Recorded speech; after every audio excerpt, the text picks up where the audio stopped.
नमस्कार सभी को, स्वागत है आप सभी का मेरे YouTube चैनल मुद्गल मैम की कक्षा में। और हम चर्चा कर रहे हैं कवि पद्माकर, जो कि रीतिकालीन कवि हैं, उनके द्वारा किए गए गंगा स्तुति वर्णन।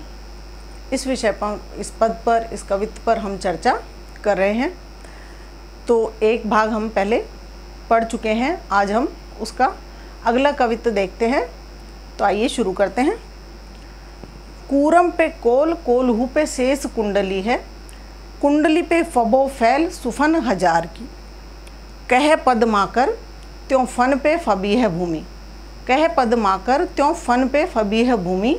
भूमि पे थिति है, भूमि पे फबी है थिति रजत पहाड़ की। रजत पहाड़ पे शंभु सुर नायक हैं, शंभु पे ज्योति जटा जूट है अपार की। शंभु जटा जूटन पे चंद की छुटी है छटा, और चंद की छटान पे छटा है गंगधार की। कितना सुंदर वर्णन किया है कवि ने कि पढ़ते ही जाओ। कवि पद्माकर कहते हैं कि कूरम पे कोल, कोलहू पे शेष कुंडली है। कूर्म कहते हैं कछुए को। कच्छप अवतार हुआ था, हम सब जानते हैं। और कच्छप अवतार जब किस लिए लिया गया था? समुद्र मंथन के लिए, क्योंकि जो मद्राचल पर्वत था उसकी मथानी बनाई गई थी समुद्र को मथने के लिए, और वो मथानी के लिए कोई ठोस आधार चाहिए था। इसलिए भगवान विष्णु ने कछुए का अवतार लिया, जिसको कच्छप अवतार कहा जाता है। उसकी पीठ पर मद्राचल पर्वत रखा गया और तब उसको मथकर, उसके द्वारा मथकर समुद्र का मंथन किया गया। तो उसी कूर्म की यहाँ पर बात हो रही है।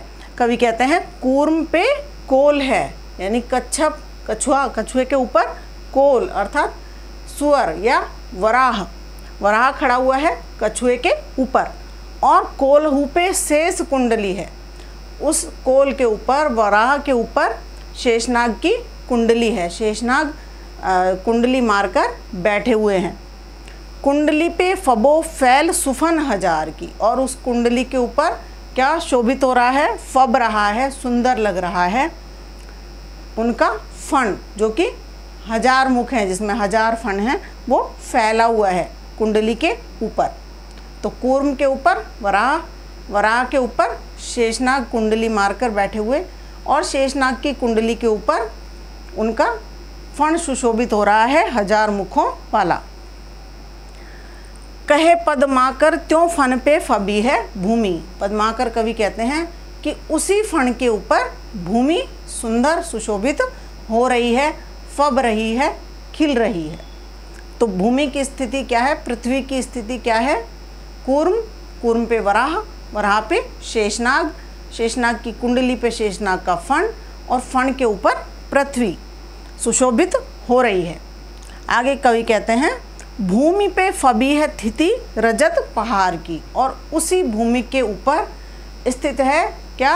रजत पहाड़। रजत यानी कि चांदी, यानी चांदी के जैसा स्वच्छ धवल पहाड़ स्थित है। कौन सा पहाड़? कैलाश पर्वत की यहाँ पर बात हो रही है कि वो कैलाश पर्वत पृथ्वी के ऊपर सुशोभित है। रजत पहाड़ पे शंभु सुर नायक हैं, और उस रजत के पहाड़ पर अर्थात कैलाश पर्वत पर कौन सुशोभित हो रहे हैं? शिव शंभु, शंकर भगवान, जो कि देवाधिदेव कहे जाते हैं, इसीलिए उनके लिए यहाँ सुर नायक शब्द आया है, सुरों के नायक। यानी कि देवाधिदेव भगवान शंकर कैलाश पर्वत पर सुशोभित हैं, विराजमान हैं, सुंदर लग रहे हैं। शंभु पे ज्योति जटा जूट है अपार की, और शिव शंभु के ऊपर क्या चीज़ सुशोभित हो रही है? जो उनकी जटाएं हैं, जिनको उन्होंने बांधा हुआ है ऐसे गोल गोल घुमाकर, उनकी ज्योति फैल रही है, बहुत ही सुंदर लग रही है। शिव से सुंदर उनकी जटाओं की ज्योति है, अपार है, जिसकी कोई सीमा नहीं है। शंभु जटा जूटन पे चंद की छुटी है छटा। कवि कहता है कि शंभु की उन्हीं जटा जूट के ऊपर चंद्रमा की छटा छूटी हुई है। दोज का चंद्रमा शिव अपने मस्तक पर धारण करते हैं, तो वो चंद्रमा वहाँ पर अपनी अद्वितीय आभा बिखेर रहा है। बहुत ही सुंदर उसकी चांदनी छिटकी हुई है, बहुत खूबसूरत लग रहा है। चंद की छटान पे छटा है गंगधार की। कवि कहते हैं इतनी सारी सुंदरताओं से ऊपर भी जो सुंदरता है वो क्या है, वो गंगा जी की धार की सुंदरता है।